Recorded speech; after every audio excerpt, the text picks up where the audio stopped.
तहरीक अदम एतमाद से पाकिस्तान की क्रेडिट रेटिंग मनफी होगी। मूडीज की जानिब से बताया गया है कि तहरीक से बेयकीनी तरक्की के लिए इस्लाहात पर अमल दरामद का अमल मुतासिर होगा। बैरूनी अदायगियों में मुश्किलात का सामना करना पड़ सकता है।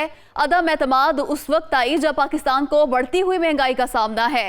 गैर यकीनी की सूरत हाल में पाकिस्तान IMF से कैसे बात करेगा, ये भी सवाल उठाया गया है। मौजूदा हालात में पाकिस्तान के ज़र मुबादला ज़खायर घटना शुरू हो जाएंगे। मूडीज की जानिब से ये तफसीलात शेयर की गई हैं, इसी पर बात करेंगे।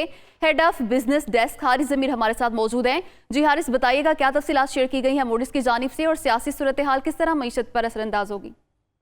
जी बिल्कुल, सियासी सूरत हाल जो है वो मईशत से असरअंदाज होना शुरू हो गई। इसके साथ साथ ये भी देखने में आ रहा है कि डॉलर मुसलसल जो है इंक्रीज हो रहा है। उसमें मूडीज की रिपोर्ट में ये भी बताया कि जो IMF से टॉक्स स्टॉल्ड हो गई है, मतलब रुक गई हैं, उसकी अहम वजह यह है कि प्राइम मिनिस्टर इमरान खान ने जो पैकेज दिया उस पर सवालात उठाए उन्होंने।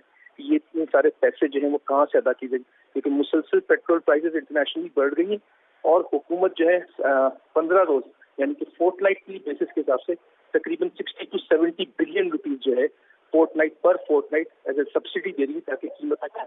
मोदी ने दूसरा ये भी कहा है कि हमारी जितनी भी तसलसल है रिफॉर्म्स का वो भी रुक जाएगा। इसके साथ साथ जो है करंट अकाउंट डेफिसिट, जो आपका रेवेन्यू, इंटरनेशनल रेवेन्यूज होते हैं और एक्सपोर्ट और इम्पोर्ट का, ये सब जो है उसमें भी जो है काफी दुश्वारियां पेश आएंगी। और सबसे बड़ा मसला ये है कि जो नो कॉन्फिडेंट मूव है उससे मईशत पे असर होगी। जी हारिस ज़मीर, बहुत शुक्रिया आपका।